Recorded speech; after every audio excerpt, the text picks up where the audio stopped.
വാവ്, ഒരു വാവ് ഫോണാണ് എൻ്റെ കയ്യിലിരിക്കുന്നത്. വിവോയുടെ പുതിയ ഫോണാണ്. എങ്ങനെയുണ്ട് ഈ ഫോൺ എന്നുള്ള കാര്യമാണ് നമ്മൾ ഈ വീഡിയോയിൽ പറയാൻ പോകുന്നത്. പക്ഷേ എന്താണ് ഇവിടുത്തെ വാവ് എന്നൊരു വിവോ ഫോണിൽ പറയാനുള്ളതെന്ന് ചോദിച്ചു കഴിഞ്ഞാൽ കാര്യം ഞാൻ വീഡിയോയുടെ അകത്ത് പറയാം. എന്നെ ചീത്ത പറയരുത്. ആദ്യമായിട്ട് ഈ ഒരു ഫോണിൻ്റെ അൺബോക്സിങ് ജസ്റ്റ് ഒന്ന് കാണിച്ചു തരാം. വിവോയുടെ Y200 5G എന്ന ഫോണാണ്. അതിൻ്റെ ബോക്സാണ് നിങ്ങൾ ഈ കാണുന്നത്. ഓപ്പൺ ചെയ്യുമ്പോൾ നമുക്കതിനകത്ത് ഫോണും കാര്യങ്ങളും കാണുന്നുണ്ട്. ഫോണിനെ കുറിച്ച് പറയാം. അതിന് മുമ്പ് ബോക്സിൽ charger, case, documentation, SIM tool. So unboxing അത്രയേ ഉള്ളൂ. ഈ ഫോണിൻ്റെ ഡിസൈൻ നിങ്ങളിവിടെ കാണുന്ന പോലെയാണ്. Type C port, speaker grill, main microphone, SIM tray, dual nano SIM ആണ്. ലെഫ്റ്റ് സൈഡിൽ ഒന്നുമില്ല. റൈറ്റ് സൈഡിൽ പവർ ബട്ടണും വോളിയം ബട്ടണും. ടോപ്പിൽ secondary noise cancelling microphone. Rear design ഈ കാണുന്ന പോലെ, ഫ്രണ്ട് ഡിസൈൻ ഈ കാണുന്ന പോലെ, in display fingerprint sensor അടക്കമാണ് വരുന്നത്. സോ ഡിസൈനെ കുറിച്ചൊരു ഐഡിയ കിട്ടിയല്ലോ. ഇനി ഇതിൻ്റെ ക്യാമറ 64 മെഗാ പിക്സലിൻ്റെ OIS ക്യാമറയാണ് ഇതിൽ കൊടുത്തിരിക്കുന്നത്. ഫ്രണ്ടിൽ 16 മെഗാ പിക്സലിൻ്റെ സെൽഫി ക്യാമറയും. ഇതിൻ്റെ ക്വാളിറ്റി നോക്കാം. കാരണം ഒരുപാട് ഫീച്ചറുകളൊക്കെ കുത്തി നിറച്ചുകൊണ്ടാണ് വിവോ ഇങ്ങനത്തെ ഫോണുകൾ അവരുടെ ഫോണിൽ ഇറക്കുന്നത്. ഈ ഫോണിലും ഒരുവിധം എല്ലാ വിവോ ഫോണുകളിലെ ഫീച്ചേഴ്സും ഉൾപ്പെടുന്നുണ്ട്. സോ ഓരോന്നായിട്ട് നമുക്കൊന്ന് പരിശോധിക്കാം. സാധാരണ ഫോട്ടോകൾ നിങ്ങൾക്ക് ഇവിടെ കാണാം. അത്യാവശ്യം നല്ല ക്വാളിറ്റി ഫോട്ടോസ് തന്നെയാണ് ഇത് പ്രൊഡ്യൂസ് ചെയ്യുന്നത്. സ്കിൻ ടോണൊക്കെ നോക്കിക്കഴിഞ്ഞാൽ ആ ടെക്സ്റ്റേഴ്സും കാര്യങ്ങളൊന്നും അത്ര സുഖമായിട്ട് എനിക്ക് തോന്നിയില്ല. എന്നാലും നിങ്ങൾക്ക് വിവോയുടെ ഒരു രീതിയൊക്കെ ഇഷ്ടമാണെങ്കിൽ ഇതൊക്കെയാണ് അവർ ഈ ഫോണിൽ വെച്ചിരിക്കുന്ന ഒരു രീതി. ചിലപ്പോൾ ഇഷ്ടപ്പെടാം. എല്ലാ ലൈറ്റിംഗ് കണ്ടീഷനിലും സെൽഫി ഫോട്ടോസ് അടക്കം ഞാനിവിടെ കാണിക്കുന്നുണ്ട്.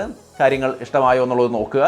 ഇനി ഇത് കൂടാതെ ഇതിനകത്ത് 2-3 സ്പെഷ്യൽ പലതരത്തിലുള്ള പോർട്രേറ്റ് സ്റ്റൈലുകൾ ഇതിൽ കൊടുത്തിട്ടുണ്ട് അവർ. ബോക്കെ ഫ്ലെയർ പോർട്രേറ്റ് എന്ന് പറയുന്ന സംഗതി ഈ കാണുന്ന രീതിയിലൊക്കെ നമുക്ക് എടുക്കാൻ സാധിക്കും. സോ ആ ബാക്ക്ഗ്രൗണ്ടിലെ ലൈറ്റിൻ്റെ ഒക്കെ ഒരു ഡിഫറൻസ് ഒക്കെ നിങ്ങൾക്ക് കാണാം. പിന്നെ ഇതിൻ്റെ പുറകിൽ സ്മാർട്ട് ഓറ ലൈറ്റ് എന്ന് പറയുന്ന ഒരു സംഗതിയുണ്ട്. ഈ ലൈറ്റ് കൊണ്ട് ചില ലൈറ്റിംഗ് കണ്ടീഷനുകളിൽ നമുക്ക് വേണമെങ്കിൽ ഡിഫറൻ്റ് ആയ ഒരു ഫീൽ തരുന്ന തരത്തിൽ സെറ്റ് ചെയ്യാൻ പറ്റും. ഇത് അഡ്ജസ്റ്റബിൾ ആണ് കേട്ടോ. ഈ ഒരു ലൈറ്റ് കണ്ടോ, ഇതുപോലെ അഡ്ജസ്റ്റബിൾ ആണ്. ഇങ്ങനെ അഡ്ജസ്റ്റ് ചെയ്തുകൊണ്ട് നമ്മൾ ഫോട്ടോ എടുക്കുമ്പോൾ അത് ഈ രീതിയിൽ പല റിസൾട്ടുകൾ നമുക്ക് തരും. നിങ്ങൾക്ക് ഇഷ്ടമുള്ള രീതിയിൽ കസ്റ്റമൈസ് ചെയ്ത് ഫോട്ടോസ് എടുക്കാൻ സാധിക്കും എന്നുള്ളതാണ് ഈ സ്മാർട്ട് ഓറ ലൈറ്റിൻ്റെ ഒരു പ്രത്യേകത. പിന്നെ വീഡിയോ ക്വാളിറ്റിയിലേക്ക് വന്നു കഴിഞ്ഞാൽ അത്യാവശ്യം നല്ല വീഡിയോസ് നമുക്ക് ഈ കാണുന്ന പോലെയൊക്കെ എടുക്കാൻ സാധിക്കും. ഇത് ഈ ഫോണിൻ്റെ ഓഡിയോ ക്വാളിറ്റി കൂടിയാണ് നമ്മൾ ടെസ്റ്റ് ചെയ്യാൻ പോകുന്നത് ഈ ഒരു ക്ലിപ്പിലൂടെ. ഇത് വീഡിയോ ക്വാളിറ്റി എങ്ങനെയുണ്ട്? ഫുൾ HD വീഡിയോ ആണ് റെക്കോർഡ് ചെയ്യുന്നത്. ക്വാളിറ്റി ഇതാണ്. സൗണ്ട് ഈ രീതിയിലാണ് നമുക്ക് കേൾക്കാൻ സാധിക്കുക. എങ്ങനെയുണ്ട്? കൊള്ളാവോ? ഫുൾ HD ആണ് ഇതിൻ്റെ സെൽഫിയിലെ മാക്സിമം കപ്പാസിറ്റി എന്ന് പറയുന്നത്. റിയർ ക്യാമറയിലും നമുക്ക് ഫുൾ HD മാത്രമേ സപ്പോർട്ട് ചെയ്യുന്നുള്ളൂ. 4K ഒന്നും സപ്പോർട്ട് ചെയ്യുന്നില്ല. സോ തീർച്ചയായിട്ടും അതൊരു പോരായ്മയായിട്ട് തന്നെ പറയണം. കാരണം 20,000 മുകളിൽ ഇതിൻ്റെ വില വരാൻ സാധ്യതയുണ്ട്. അവിടെ ഒരു 4K ഇല്ല എന്നൊക്കെ പറയുന്നത് ഭയങ്കര ശോകമാണ്. സോ ഈ ഫോണിൻ്റെ ക്യാമറയും കാര്യങ്ങളും എന്തൊക്കെ ഇഷ്ടപ്പെട്ട് നോക്കുന്നുണ്ടെങ്കിലും ഇത്തരം കാര്യങ്ങളൊന്നും മനസ്സിൽ വെക്കുക. സോ മൊത്തത്തിൽ ഇതിൻ്റെ ക്യാമറയിൽ ഈ പറഞ്ഞ കാര്യങ്ങളൊക്കെ ഉണ്ട്. സോ ഇതുകൊണ്ടാണ് നമ്മൾ ഇതിന് ഒരു വാവ് എന്ന് പറയാൻ കാരണം. വില കൂടിയ അല്ലെങ്കിൽ പല വിവോ ഫോണുകളിലും കാണുന്ന എല്ലാ ഫീച്ചറുകളും ഇതിനകത്ത് വന്നിട്ടുണ്ട്. ഇതുകൊണ്ട് മാത്രമാണോ എന്ന് ചോദിച്ചു കഴിഞ്ഞാൽ വേറെ എന്തോടെ പറയാം. പെട്ടെന്ന് ഒരു സാധനം ആലോചിക്കുമ്പോൾ തമ്പനിയിലേക്ക് ഇടാൻ വേണ്ടി ഒരു സംഗതി ആലോചിച്ചപ്പോൾ പെട്ടെന്ന് വന്നത് ഇതാണ്. അതുകൊണ്ട് ഇതെടുത്തിട്ടു, അത്രേ ഉള്ളൂ. നിങ്ങൾ വാവ് എന്ന് പറയണമെന്ന് യാതൊരു നിർബന്ധവും ഇല്ല. നിങ്ങൾക്ക് വായതോ എന്ന് പറയാം. കമന്റ് സെക്ഷൻ വെറുതെ കിടക്കല്ലേ, ചുമ്മാ അങ്ങ് തട്ടുന്നത്. എന്താ നിങ്ങൾക്ക് തോന്നിയെന്ന്? ഇതിന്റെ ഡിസ്പ്ലേ 120 ഹെർട്സിന്റെ ഡിസ്പ്ലേ ആണ്. അൾട്രാ വിഷൻ ആമോലെഡ് ഡിസ്പ്ലേ എന്നാണ് അവർ വിളിക്കുന്നത്. എന്തായാലും 6.67 ഇഞ്ച് വരുന്ന 120 hertz full HD plus E4 AMOLED display ആണ്. വേറെ വിഷയങ്ങളൊന്നുമില്ല. 5 ഹോൾ ക്യാമറ സെറ്റപ്പ് ഉള്ള ഡിസ്പ്ലേ, നല്ല ക്വാളിറ്റിയാണ്. ഇഷ്യൂസ് ഒന്നും കണ്ടില്ല. നെറ്റ്ഫ്ലിക്സിലൊക്കെ HDR നോണാണ് കാണിക്കുന്നത്. സോ നിങ്ങൾ ഇതൊക്കെ വാങ്ങിച്ചിട്ട് HDRൽ വീഡിയോ കാണാൻ, നെറ്റ്ഫ്ലിക്സിൽ കാണാൻ ഉദ്ദേശിക്കുന്നുണ്ടെങ്കിൽ നിങ്ങൾക്കിത് പറ്റില്ല എന്നുള്ളത് മാത്രം ഒന്ന് അറിഞ്ഞിരിക്കുക. വേറെ കുഴപ്പമൊന്നുമില്ല. നൈസായിട്ട് നല്ല വീഡിയോ ക്വാളിറ്റി ഉണ്ട്. സൺലൈറ്റ് വിസിബിലിറ്റിക്കും പ്രശ്നമൊന്നുമില്ല.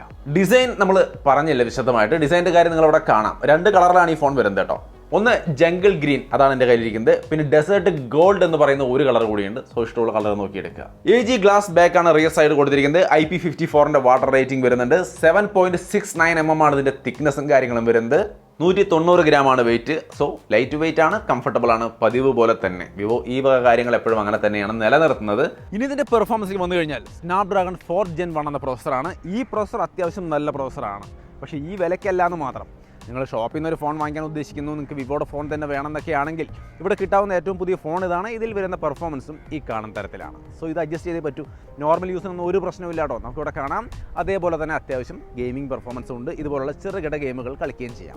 8GB RAM 120GB സ്റ്റോറേജ് ആണ് വരുന്നത്. 8GB RAM വിർച്വൽ, അതായത് 8GB വിർച്വൽ റാം കൂടി നിങ്ങൾക്ക് ഇതിലേക്ക് ആഡ് ചെയ്ത് ഉപയോഗിക്കാൻ പറ്റും. എക്സ്റ്റൻഡ് RAM 3.0 ആണ് സപ്പോർട്ട് ചെയ്യുന്നത്. LPDDR4X റാമും UFS 2.2 സ്റ്റോറേജും ഒക്കെ വരുന്നുണ്ട്. ഫൺ ടച്ച് OS 13 ആൻഡ്രോയിഡ് 13ലാണ് വരുന്നത്. സോ മൊത്തത്തിൽ പെർഫോമൻസിൽ സാധാരണ യൂസിന് കുഴപ്പങ്ങളൊന്നുമില്ല. വളരെ സ്മൂത്താണ്. പിന്നെ ഇതിൽ കുറേ ആപ്ലിക്കേഷൻസ് ഉണ്ട്, പരസ്യ ആപ്ലിക്കേഷൻസ്. അതൊക്കെ നമുക്ക് വേണ്ടാത്തതൊക്കെ അൺഇൻസ്റ്റാൾ ചെയ്ത് കളയുക. അതൊക്കെ കളഞ്ഞു കഴിയുമ്പോൾ ഏകദേശം ഇതുപോലെ ക്ലീനായി വരും, വേറെ കുഴപ്പമൊന്നുമില്ല. അപ്പോൾ നമുക്ക് നൈസായിട്ട് ഉപയോഗിക്കാം. ഇനി ഇതിൻ്റെ കോൾ നെറ്റ്വർക്ക് പോലുള്ള കാര്യങ്ങൾക്ക് വന്നു കഴിഞ്ഞാൽ യാതൊരു ഇഷ്യൂസും ഇല്ല. വളരെ ഡീസൻ്റായ കോൾ ക്വാളിറ്റിയും കാര്യങ്ങളൊക്കെ ഉണ്ട്. ആവശ്യത്തിന് 5G ബാൻഡ്സ് ഉണ്ട്. സോ നെറ്റ്വർക്ക് പരമായ കാര്യങ്ങളിലൊന്നും പ്രശ്നങ്ങളില്ല. സൗണ്ട് കാര്യത്തിൽ വന്നു കഴിഞ്ഞാൽ ഡുവൽ സ്റ്റീരിയോ സ്പീക്കർ കൊടുത്തിട്ടില്ല, പകരം സിംഗിൾ സ്പീക്കറാണ്. അതിൻ്റെ ക്വാളിറ്റി ഞാൻ കേൾപ്പിച്ചു തരാം.